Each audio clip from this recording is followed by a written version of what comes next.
Welcome to Wine Time Mysteries, where we talk about true crime, the paranormal, mysteries, and cryptozoology with a dash of comedy. This podcast contains adult themes and is intended for mature audiences only. Don't forget to click follow and tickle that little notification bell.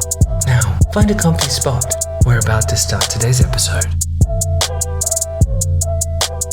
Hello and welcome back to our channel. This is Wine Time Mysteries, where we talk about true crime. Really? How do you do that voodoo that you do? What? You remind me of I saw my boo. Anyway. Now, listen. Everybody needs to go and look for Two Tits WTM on Spotify. Do it. That is our other podcast, and it is about all things to not do with murder. Actually, there's probably some death in there too. But not the main focus. No. So go check it out. If you're on our Instagram, please click on the bio. Go visit the link tree. You know what to do from there. Bada bing, bada boom. Now, tonight's episode is going to be a little episode. And no, it's not really a true crime, though people died. So technically, there's still death. Today's episode is, yes, it's another oldie. And that's probably what I'm coming to be known for. And I'm kind of okay with that because I just find them fascinating. I think they're very interesting. Super interesting, I think. They really are. I don't mind the research. I enjoy some of it, especially with a case like today, because there really isn't a lot of information to pull from. So I had to do some creative writing, a small amount, in order to kind of flesh it out. Otherwise, I would have literally said one paragraph and thanks you for listening this week. And we're done, bye. And we're done. Thanks for tuning in. So, here we go. Everyone likes a good boogie. I mean, what's not to like? Dancing is basically fun exercise. It increases your endorphins, you meet like-minded people, and sometimes it ends in spontaneous sex with strangers. A friend told me that part. It was Ashley. She told me that part. Oh my God, you can't suck. So, why am I talking about dancing? And why should you care? Tell us. Because it's our fucking podcast and we can talk about whatever the fuck we want. Okay, cool, back to me. Oh, you're right. Do what we want. We'll do what we want. I wasn't expecting that. If you don't want to listen... Get fucked, fuck off. On your bike, I'm not a dyke. Now, imagine... Fuck off. Imagine it is September in 1518. And you are in Strasbourg, Alsace, modern-day France, for the uneducated. Thank you. Hashtag me, because I didn't know either. Doing something benign, like, I don't know, milling your own flour on the side of the street. When you see old Marie la plus dilettante twerking up a storm in her best dress, not even noticing that she is knee-deep in horseshit. Just the same bit. Hey, twerking. In a long ass dress. Yeah. I mean, also, Marie is a made-up character.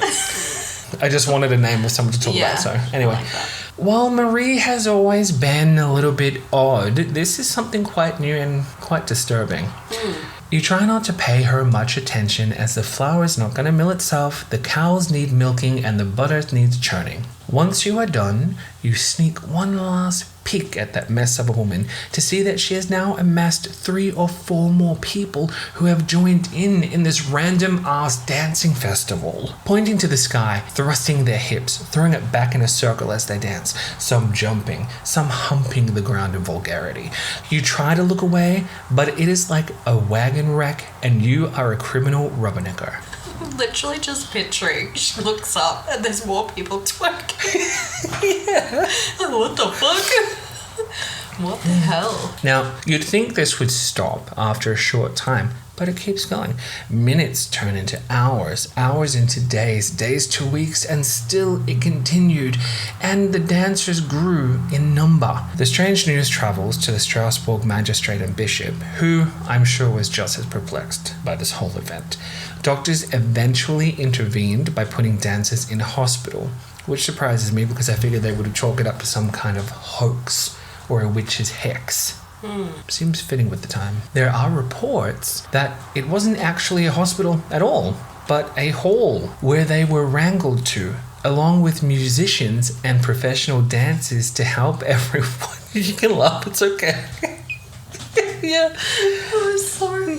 This is in the documentation. I'm not kidding. Yeah, they're having a fucking... They're gonna do it. We're gonna keep them safe. Oh, Give yeah. them a safe space to do it. Yeah. What the fuck? Along with musicians and professional dancers to help everyone keep dancing. I assume they thought that everyone just had to dance it out. Like, at least give them some music. What the hell? They literally thought, if they can't stop dancing, we'll get them to dance until they can't dance no more. But Can you imagine, like, them hurting them? Like, come on, just come dance over here. this way. Oh, no. But people danced themselves into exhaustion and some beyond the point of harm, a number of them dying as a result. That's crazy. Isn't it? Strangely, as sudden as it had started, it stopped without rhyme or reason or rhythm or twerking. It's gone. Who knows? Apparently, the number of afflicted reached as high as 400 people. Now, that's some kind of medieval mosh. And can you imagine the stink? Yeah. As soon as you said the time, I'm like, the stanky ass breath. And they didn't have deodorant. Oh, there's the Oh yeah, stench. everyone from being exhausted from dancing, No, thank along you. with the BO. And think about those clammy clams. Oh, That's one moist for juts. and the sweaty ball sacks. Those two. Slapping around as well. Oh yeah, that had to be. Oh, yuck. Apparently, this is not the only occasion of random, uncontrollable dancing, as there are recorded events taking place much earlier than the 1500s.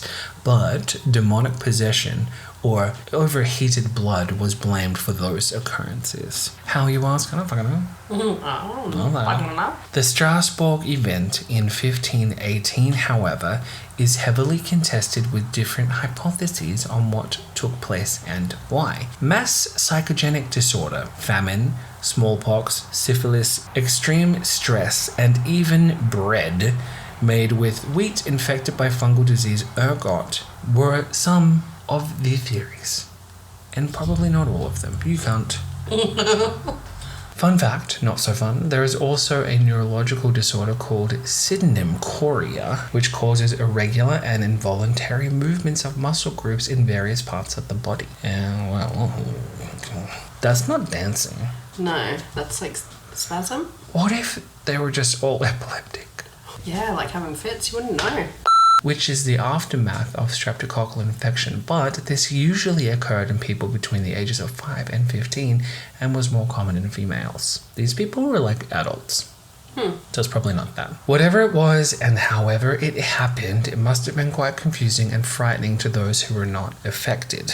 Even with today's medical and scientific marvels, we will never know for certain exactly what happened those few hundred years ago. But isn't it fascinating? That's super fascinating. I've never heard of it before. I heard about it on, I think it was like a TV show, but it was a long time ago. And they didn't go into details about what other things it could be. They literally just blamed like infected wheat, like a wheat that was infected with a fungus that was made into bread. Everyone ate it and they were all tripping out. Like that's what the documentary things stated. But when you research it, even though there's not a lot of research out there, it seems that there were many different theories that they were looking at and a few different hypotheses of what would have potentially caused it. That's crazy. Like, were they able to still speak, or were they just literally like trapped in? Nothing mentions an inability. Oh, you shake it tail feather. But how like horrific would that have been if they could like they knew what they were doing, but they're like, what the fuck, and they can't like articulate what's going on. But apparently it literally started with one single woman dancing in the middle of the street and people just started following suit. That's crazy. Yeah, I want to do more things like that. We should. That kind of case, but it really is quite hard to research those ones when there is very limited information and no actual evidentiary proof. It's just based on shit that people wrote about. Someone's got to do it. And there's they had. So anyway, that brings us to the end of this episode, and we really do hope that you enjoyed it. If you want to hear more of these kind of cases, please let us know by suggesting a case. You can find the link to that on our Instagram bio by clicking on the link tree. Bloody do it. Goodbye. All right, bye.